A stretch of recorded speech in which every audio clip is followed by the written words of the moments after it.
சத்தியத்தை அறிவீர்கள், சத்தியம் உங்களை விடுதலையாக்கும். எதிலிருந்து? பயத்திலிருந்து விடுதலையாக்கும், கவலையிலிருந்து விடுதலையாக்கும், சோர்விலிருந்து விடுதலையாக்கும், ஏழ்மையிலிருந்து விடுதலையாக்கும், அறியாமையிலிருந்து விடுதலையாக்கும். பிரியமானவர்களே, நீங்கள் ஒரு துணிச்சல் உள்ள வாழ்க்கை வாழப்போகிறீர்கள். ஹல்லேலூயா. பாருங்கள், இன்றைக்கு 93வது செய்தி, வெளிச்சமும் துணிச்சலும். மிக முக்கியமான ஒரு ட்ரூத்துங்க. அருமையானவர்களே, அந்த துணிச்சல் யாருக்கு வரும் தெரியுமா? நீங்கள் பைபிளில் தேடி வாசிங்க.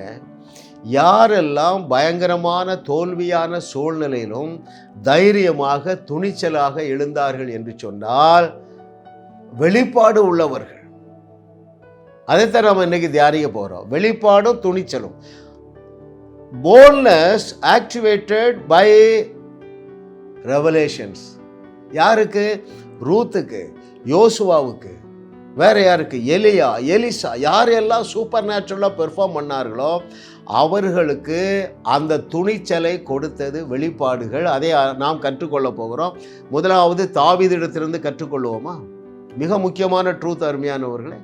ஆமென், ஹல்லேலூயா. அவனுக்கு எவ்வளோ துணிச்சல் பாருங்க.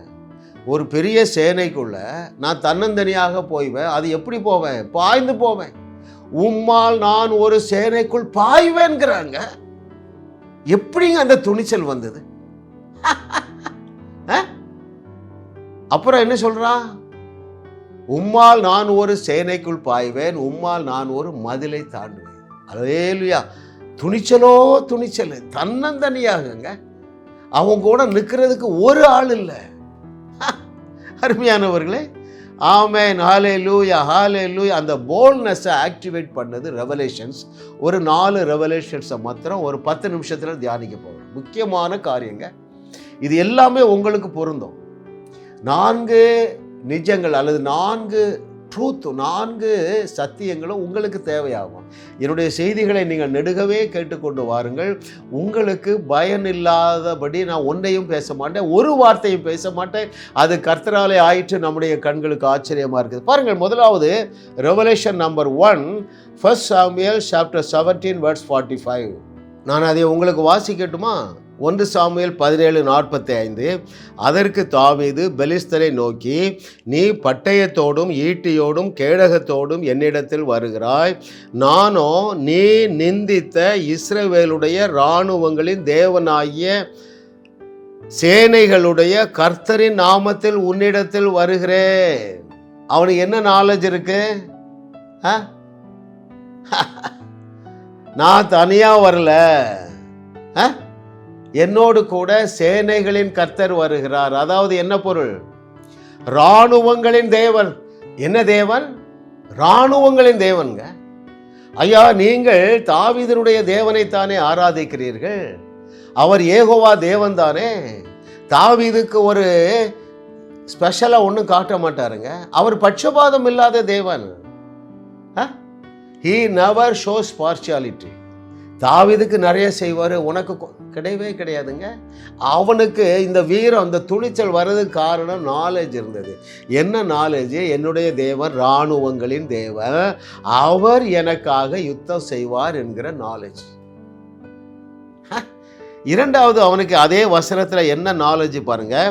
கர்த்தரின் நாமத்திலே உன்னிடத்தில் வருகிறேன். நீ எப்படி வரா? மனுஷனுடைய ஆயுதங்களோடு வருகிறார். ஈட்டி இருக்கு, பட்டயம் இருக்கு, AK-47 இருக்கு, மிக் ரக விமானம் இருக்கு, பெண்டகன் உனக்கு இருக்குப்பா. ஐயா, இவைகள் எல்லாவற்றையும் விட கர்த்தருடைய நாமத்தில் சூப்பர் நேச்சுரல் பவர் இருக்கு என்று இந்த ஆட்டு இடையன் எப்படிங்க விசுவாசித்தான்? ரொம்ப ஆச்சரியம் இல்லையா? ஐயா, அந்த நாலேஜ் அவனுக்கு விசுவாசத்தை கொடுத்தது. அந்த விசுவாசம் துணிச்சலை கொடுத்தது. Hallelujah. Oh, thank you Lord for your goodness. பேஸ் எங்கே இருக்கு? ரெவலேஷன் நாலேஜில் இருக்குங்க. ஹல்லேலூயா. ஓ, பாருங்கள், மிக ஆச்சரியமாக தாவீதை தேவனால் கிரகிக்க முடியாத அளவு உயர்த்த முடிந்தது. ஏனென்றால் அவனுக்கு வெளிப்பாடு இருந்ததுங்க. துணிச்சலோடு ஃபுட்பால், ஹாக்கி விளையாடுறான். மூன்றாவது, அவனுக்கு என்ன உடன்படிக்கை, என்ன ஒரு நாலேஜ் இருந்தது தெரியுமா? உடன்படிக்கையின் தேவன் என்கிற அறிவு இருந்தது. வசனம் எத்தனாவது வசனம்? மூன்றாவது ரெவலேஷன் என்னன்னா, அவனுக்கு உடன்படிக்கை இல்லை. உங்களுக்கு தெரியும் பாருங்க இல்லையா? அவனுக்கு பெலிஸ்தனுக்கு உடன்படிக்கை இல்லை, எங்களுக்கு விருத்த சேதனமாகிய உடன்படிக்கை இருக்கு. இதை கேட்டுக்கொண்டிருக்கிற தேவர்களே, உங்களுக்கு இயேசு கிறிஸ்துடைய இரத்தத்தினாலான உடன்படிக்கை இருக்கு. எப்படி துணிந்து எழும்பாமல் இருக்க முடியும்? எழும்புங்க. சூழ்நிலைகளை தலையை நேராக்கி கூடிய ஆற்றலினால் நீங்கள் நிரம்பி இருக்கிறீர்கள். இந்த ட்ரூத் இன்றைக்கு உங்களுக்கு ஒரு வெளிச்சமாக வருவதாக அருமையானவர்களே. ஹல்லேலூயா. அடுத்து அவனுக்கு என்ன ரெவலேஷன்? அவனுக்கு துணிச்சலை தந்தது தெரியுமா? வெற்றியை தருகிறது மனித பலன் அல்ல, கர்த்தரே எனக்கு வெற்றியாக இருக்கிறார். ஏனென்றால் யுத்தம் கர்த்தருடையது. எதெல்லாம் உங்கள் வாழ்க்கையில் யுத்தம்? என்னென்ன பிரச்சனை இருக்குதோ எல்லாமே ஒரு வார் தான். சரிங்களா? ஐயா, அந்த பிரச்சனையை உங்களுக்கு சாதகமாக தீர்த்து வைக்க வேண்டிய வேலை அவருடைய வேலை. அதில் இன்னொன்று முக்கியமான ட்ரூத், அந்த வேலையை செய்து முடிச்சிட்டாருங்க. ஐயா, யுத்தம் முடிந்து விட்டது. யுத்தம் முடிந்துவதுங்க. War is over. நீங்கள் சண்டை போட்டு ஜெயிக்க வேண்டியது இல்லைங்க. நீங்கள் வேர்வை சிந்தி உங்கள் கடனை அடைக்க வேண்டிய அவசியம் இல்லை. அவர் உங்கள் துக்கத்தை சுமந்து விட்டார். அவர் உங்கள் தரித்திரத்தை சுமந்து விட்டார். அருமையானவர்களே, எதற்காக அவர் தரித்திரரானார்? எதற்காக? 2 கொரிந்தியர் 8:9, 2 கொரிந்தியர் 9:8 அப்படி சொல்லியிருக்கு. உங்கள் நிமித்தம் அவர் தரித்திரரானார். ஏன் தெரியுமா? என் மேலே இருந்த தரித்திரத்தை தூக்கி அவர் மேலே வைத்ததுனால அவர் தரித்திரரானார். அவர் மேலே இருந்த ஐஸ்வர்யத்தை தூக்கி என் மேலே வைத்ததுனால ஆபிரகாமை போல பூமி தாங்க முடியாத கோடீஸ்வரனாக தேவன் என்னை உயர்த்தி விட்டார். நான் துணிச்சலாக தான் பேசுவேன். கோலியாத்தை எதிர்த்து துணிச்சலாக தான் போவேன். கல்லறை தோட்டத்தை பார்த்து பேசுவேன், கல்லறையை பார்த்து பேசுவேன். ஹல்லேலூயா. எப்போ ஒரு டெட் பாடியை எழுப்ப வேண்டிய வேலை உன் வேலை இல்லை, நீ பேசணும், அவ்வளோதான். என்னங்க செஞ்சாங்க? என்ன செஞ்சாங்க?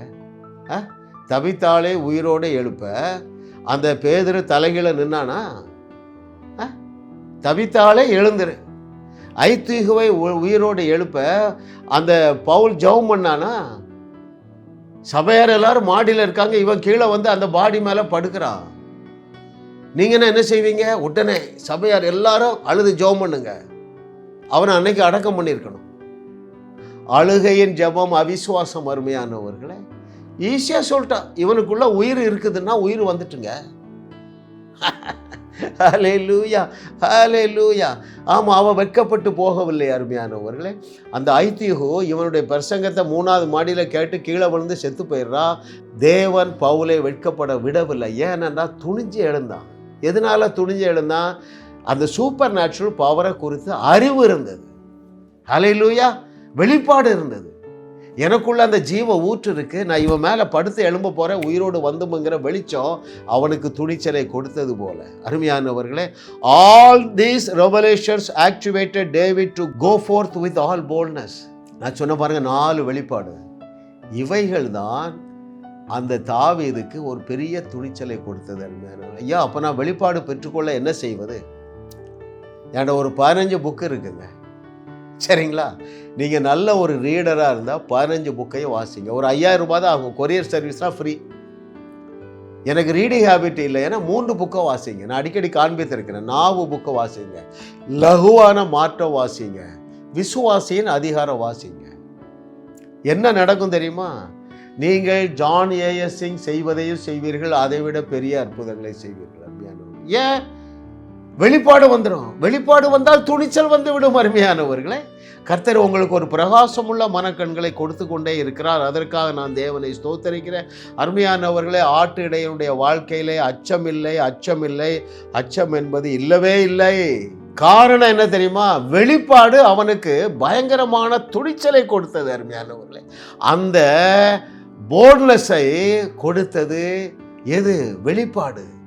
அந்த வெளிப்பாட்டினால் தேவனே, என்னுடைய பிள்ளைகளை நீர் நிரப்புவீராக. ஏராளம் தாராளமான வெள்ளம் போல வெளிப்பாடுகளை என்னுடைய பிள்ளைகளுக்கு நீர் தயவாய் அருளுவீராக. இயேசுவின் நாமத்தில் பிதாவே, ஆமென், ஆமென். வாரந்தோறும் சென்னை முகப்பேரில் நடைபெறும் கிங்ஸ் அண்ட் குயின்ஸ் அசெம்பிளி ஞாயிறு ஆராதனைக்கு அன்புடன் அழைக்கிறோம். சத்தியத்தை சரியாக அறிந்து வெற்றி வாழ்க்கை வாழுவீர்கள்.